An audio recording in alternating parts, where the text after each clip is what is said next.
The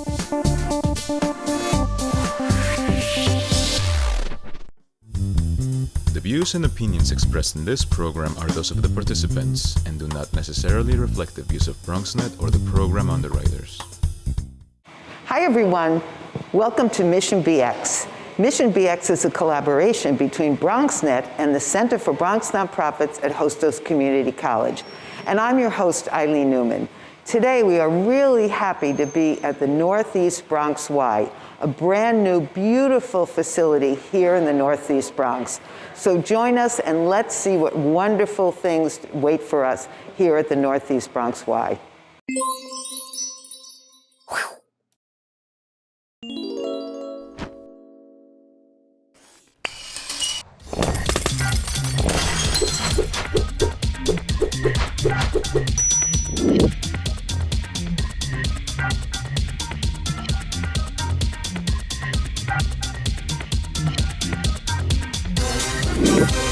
Hi everyone, this is Eileen Newman from Mission BX, and I'm so happy to be at the Northeast Bronx Y.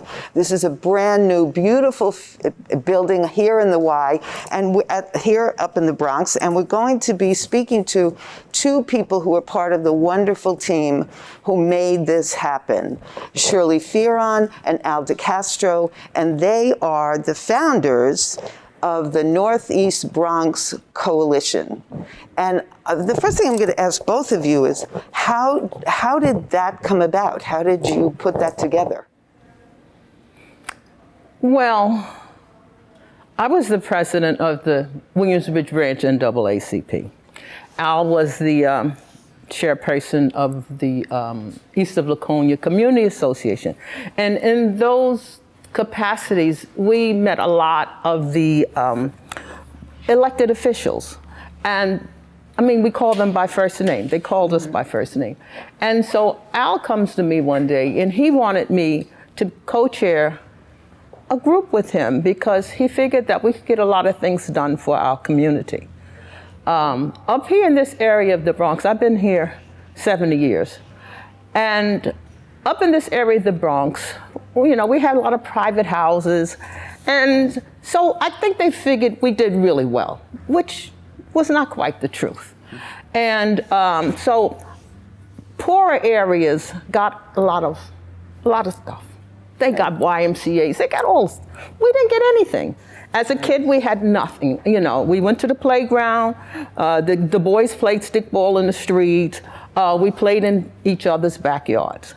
And so he came to me, so we started a coalition of community leaders in CNW, the different branches, other NAACP branches in this community. And one of the main things they wanted was an intergenerational facility, such as the Y, that we could all benefit from. You couldn't just have things just for the boys to play basketball. We had that already. Right. And so that's really how it started. And we got the elected officials, and we had them at a lot of meetings, or they had us at meetings. And that's how it got started in 2009. I was going to ask you, Al, how long it took and what were the steps? So you had people who, I'm sure you have had people who are on your team about doing this, but it's now 2021. So what did it take to get this happening at this beautiful facility? Well, it took a lot of work, a lot of, like Shirley says, a lot of meetings. But I like to go back to how we started at a breakfast. It was a precinct, 47 precinct community breakfast. And there must have been about 450 people at the breakfast. And you know, we are very politically involved. And we looked around and we saw all of these elected officials, and mostly men and women of color. And we said, here was an opportunity to really get something done for our community. So I went over to Shirley and we spoke. I said, we need to form this coalition. We got together, we formed the coalition, and from there we just kept holding meetings and meetings until we got the attention of the community, we got the attention of our elected officials. And the borough president, Ruben Diaz Jr., he called a meeting of all the elected officials representing this community in his office, and they all agreed to support our endeavor. And then we had meetings with the Y. At the community board, we started having meetings, and we had the members of the Y came up and addressed us, addressed the community. And from then on, we had a breakfast one morning with a newly elected Speaker of the Assembly. And he's Carl Hasty, and he says, we're going to get a Y because I found $60 million up in Albany, and we're going to get a Y in this community. And here is the proof of that Y here today. It has been a revelation. And the thing that impressed me most was when we had the first open meeting for the community to come in and to see all of these people, especially young people who came to this building and marveled at what they were seeing. And it was very impressive. To this day, it brought tears to my eyes to see what an effect this building was having on the community. And this why, because I was lucky enough to be at the opening ceremony, so I heard both of you speak. This was one of the most emotional openings of any building I have ever seen. It was such a statement about the community and how much they wanted this and how thrilled they were to have it. And you two and all the people who worked with me must be so proud to even as we sit here with the background of all these people in the pool taking a class. What does that feel like in your heart? Well, you know, we were like the first in the pool. And I think that day that we came, no, it wasn't an event. I know I was there, and I looked up, and I saw someone on the treadmill. And it just like, wow, I was ready to cry and that was like maybe the very early stages of it, the first week, I guess. And just to see him, and then to see all the people, you know, there's all these people online. One day I came, they were lined up outside the door. And it's so amazing. I tried not to cry at the grand opening. I know, but you did not. Everybody cried. Everybody cried. Everybody cried. It's just the wonderful. The speaker cried. So. It's just, yeah.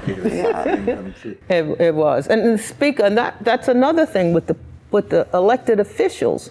They're all from the community. They didn't just move in from somewhere else, from Oshkosh or something. They are all in the community. Carl Hasty, he went to the neighborhood's public schools. Jamal Bailey, well, he was a little smarter than us. He went to Bronx Science. But it's all in the community. And so they love their community, and we want everything we can get for our community. So we have to wrap up and take a break soon, but I just have a question for both of you. How often do you come here?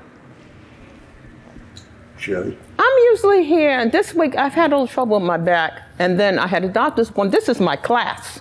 Oh. This is my aerobics class, but I'll forgive you all. We could have done it in the class. No, then I'd be in my bathing suit, and you didn't want that. But I come normally about 3 or 4 times a week because I try to get up to the treadmills a couple of times. How about you, Al? I get here like maybe once a week. So, great. Yeah, and I'm trying to make it twice a week. I'm trying to get organized. And what do you do when you come here? I love to swim. Yeah, the swimming is a big thing. Practicing how to start swimming all over again. Good for you. So I'm sorry we run out of time and we have to take a break, but I can't thank you enough, not just for talking to me and talking to us, but for what you've done here. It makes me want to cry. So thanks so much. You're welcome. You're welcome. It's been a pleasure to work, and I want to say this: it's been a pleasure working with the employees of the YMCA. They're very lovely people, from Sharon Greenberg down to all the vice presidents and the workers. Everybody has been exceedingly nice to the community. And you get that feeling as soon as you walk in. It's very welcoming. Right. So, but even when, and this was years ago, I had my grandkids with me, and his wife was sick. She had the doctor. And we had to walk the property because we wanted to see where we were going to put the Y. And even then, we can't knock these trees. We got to keep these trees. And the people, they knew we're not knocking down these beautiful trees. And as you can see, we kept a lot of them. Yeah. So, thanks again.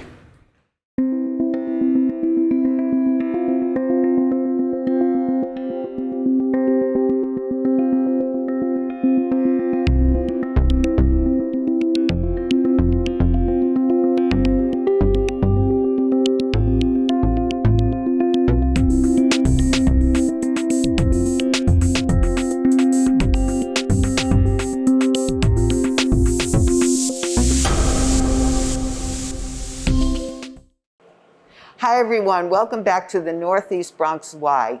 So we've moved locations and now we're in the Y test kitchen with two different people. But I want you to meet Sharon Greenberger, who is the CEO and president of, as somebody said, all the Ys in the city. So yes, with some exceptions, there's a whole other story. And Shay Goddess, who is the executive director of this amazing space. So thank you so much for letting us come here, and it's such a joy to be here. It's just such a wonderful environment. So, but I do have a question for both of you, because I don't think that people got up in the morning and thought, I want to be head of the Y.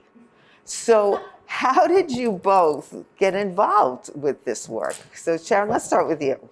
Well, for me, I've spent my entire career focused on community development. That has always been a North Star for me. And I have worked in government, I've worked in education, I've worked in healthcare systems. And to me, the Y is the perfect combination of health and service and education and community. So as a platform, I don't think there's anything better that we can use to advocate for communities, to focus on preventive health, and to serve New Yorkers. So that's what brought me here. And Shay, how about you? And for me, I mean, I've been in human service for 25 years in my entire professional career. And it really means a lot to me. One, particularly because of how I grew up, but secondly, it's really about, as Sharon just said, it's about empowering youth. Youth development is so empowering for me personally, and how we can help communities grow. But the why in general with improving health and how you galvanize a community is what really, really fascinated me to particularly come to the why. But my entire professional career has been in human service. And I would say, can I just add one thing? There's something about, it took me about a year of being at the Y to realize that everyone who comes in the doors of the Y leaves happier when they came in. And that is because they're either doing something for themselves, they're doing something for a family member, they've taken a class, they've done something that gives them a sense of both achievement and belonging. And it is like, there's really no place else in the world where you can find that. So I think that's what motivates both of us. And just from personal experience, so I moved to Harlem almost 16 years ago.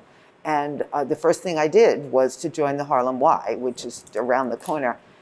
And because I wanted to work out, and I do work out, but what I got was so beyond just sweating every morning, because I got a family.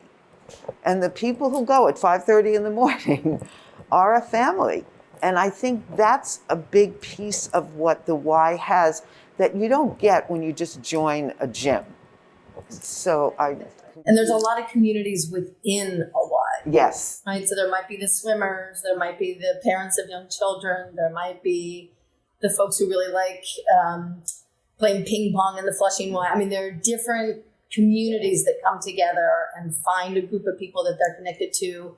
In our other Bronx branch in Castle Hill, there's a group of gentlemen. They call themselves the Gentlemen of the Y. They're there 5 mornings a week. They own the place from 9 to 12. And if one of them doesn't show up, the others call to see what's going on. And so there's that sense it's family. It's family. So I have a practical question too. There's such an emotional piece with these Ys, but how do you figure out, so okay, here You're going to create this new amazing Y. How do you figure out what the priorities are? What are the most important things? As you know, we have 24 branches throughout the city, and every branch serves a different community. And so we work very closely at the grassroots level to understand what our community needs. And we do that through outreach, we do that through surveys, we do that through partnerships. Long before this building was open, we were here out talking to various community groups like the ones you met with earlier, with partners to understand what's here and what's not, what are the most pressing needs. It's one of the reasons we're sitting in a teaching kitchen, for example, is because what we heard again and again was this community wants a focus on health and nutrition. So between this and the green roof, that was something that was in direct response to the community. 3 years ago, and then again a year ago, we sent out a survey to community residents asking them what were the programs and activities that they would want to see. So that we would have a general sense of what some of the programs and services that we should offer on. And then there's just a whole bunch of on the ground work. Yeah, basically when the doors open, right, like you have to do a lot of listening, right? Like, so once you listen to what the community's needs really are, it's how do you structure that program to really fit that specific need? And those areas, as we said, right, like when you're working with youth, what are those specific programs that we can enhance their skills, their learning, so they can grow? When it comes to health, all the programs that we offer from, 6 months all the way to adults. When you're talking about active older adults, making sure that it's intentional so they can reach their full potential. And then when the community, it's like, here's a vehicle where you can bring all the community together. And how do you do that best? By bringing all those stakeholders together and partners and saying, okay, collectively, as a group and as a community, how do we keep moving this work forward? So, I was also really interested that the Vice President Kamala Harris was here. And one of the things that, to speak about their programs, but one of the things that I thought was, that I connected with that is the sort of historical community places that Ys were. And specifically, again, I think about the Harlem Y and the Harlem Renaissance. So is that one of the goals, to make this a place that people can come in a way, not just to use the facilities, but to hear from people and to interact with people? I mean, the Y is fundamentally a convener, right? That is what we do. We bring people together and we help communities advocate for what they need. And so that's been a role that we've long played. To Shay's point, it's why so much of our youth programming is around civic engagement, helping youth find their voices, really figure out what community needs are. And I think this site and this building, and we'll walk through it and you can see, is a real beacon. And when you even think about the design of it, we chose materials that at night sort of light up because we really want people to see this as a beacon, as a place that's accessible to all, that is here for the community, that will engage in a whole host of community activities. Tomorrow, I think, there's a big community event going on here. There's the Halloween, isn't there? Halloween, yes. We saw the sign. We will do a lot of different things, again, working with partners and others to make sure that people understand that this is a community resource and a real community hub. So that's a perfect segue, because we have to take a break, but for us to do a walkabout and for you to show, for both to show the audience all these wonderful places here. So thank you, and we'll be right back.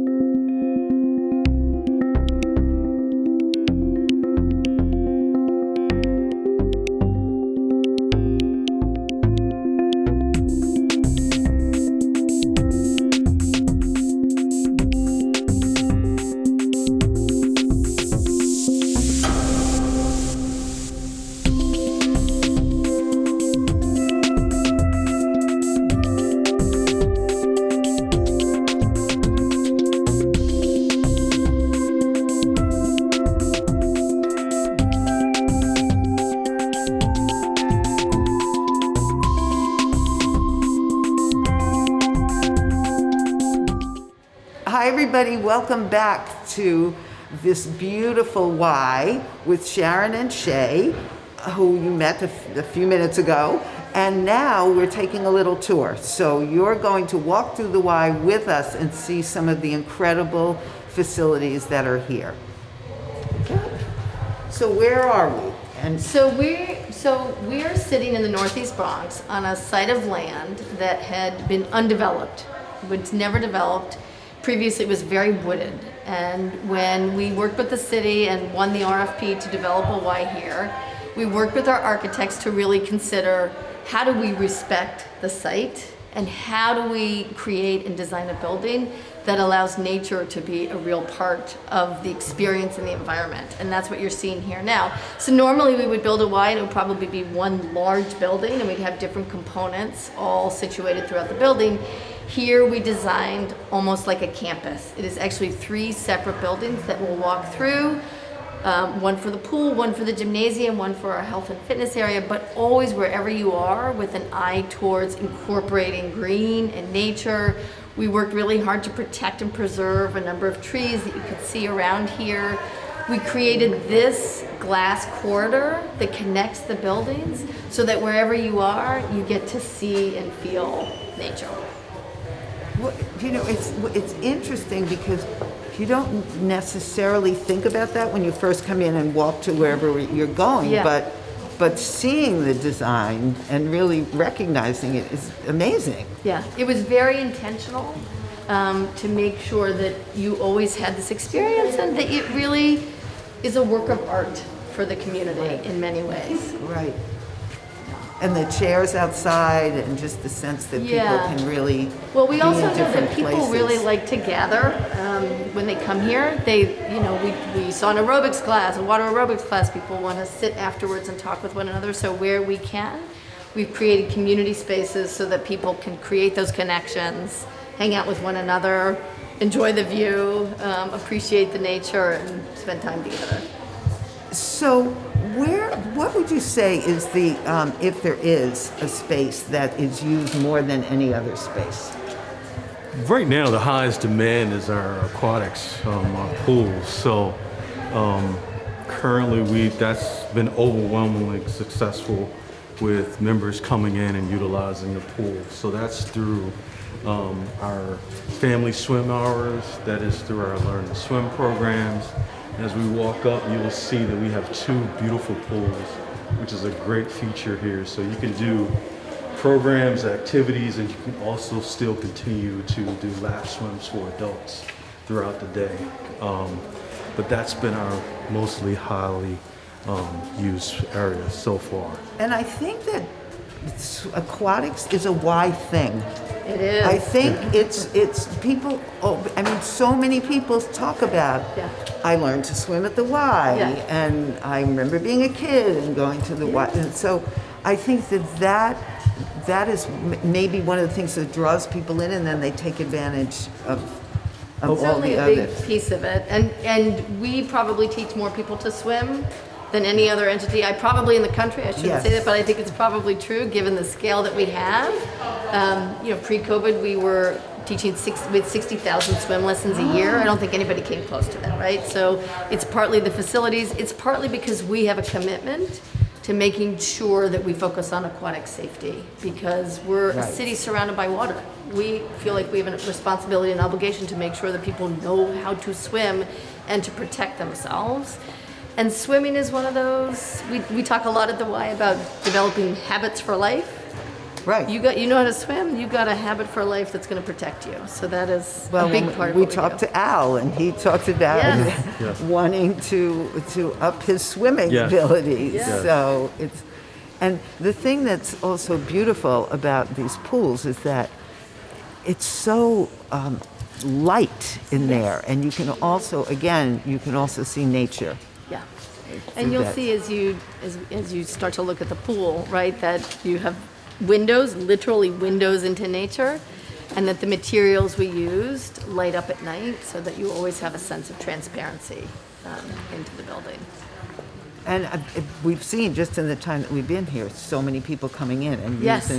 using the pool. So Yes. so one is for classes, and then the other the other? Yeah, for lap swim, as you'll see, I mean, just in the first month, I mean, our membership, we had over 700 members register, which is phenomenal, and speaks to what the need was, and folks really, really, gravitating towards that and wanting to be a part of it. So, so this is our activity pool. Earlier you saw aquatics class with our older adults and everyone.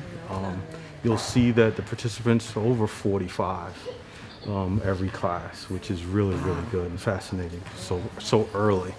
And throughout the day, you'll see that they're both going simultaneously at the same time. Yeah. So if you wanted to come in and just do your laps, you can do that as well. And they're both 25 yards. So. What's your capacity for how many members you can actually service here?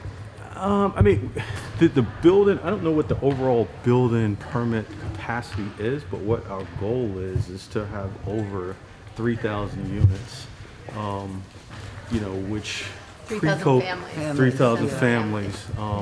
Ideally, pre-COVID, the goal was probably 5,000. Right. We will get there. And we will we get will there. get to Absolutely. 5,000. Yes, So- we You will. absolutely Yeah. will, which is Yeah.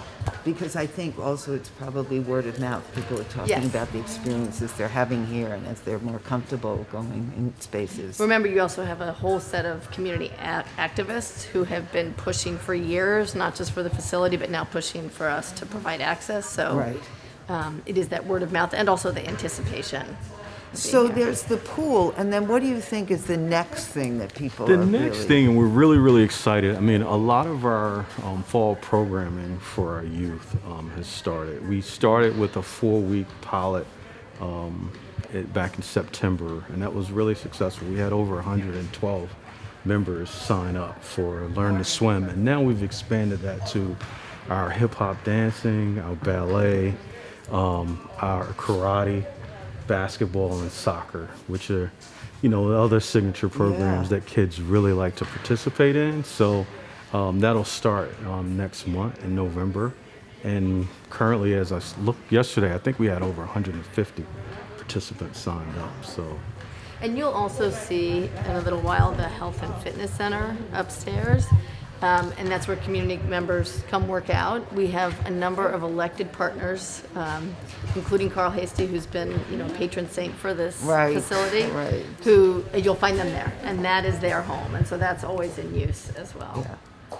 So I don't think we're going to have time to continue our walk, but we'll definitely continue bringing back pictures of what else is here. But thank you both for letting us to spend time here. You. It's been It's great, amazing.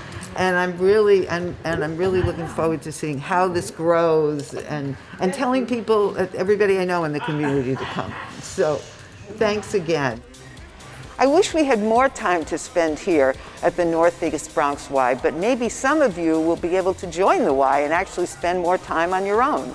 If you missed any of this, or you want to see it again, just go to BronxNet.tv and look for Mission BX. And hopefully we'll see you again the next time we go to visit a wonderful nonprofit in the Bronx. Ready what you making? Ready what you making? We must, our dreams are better.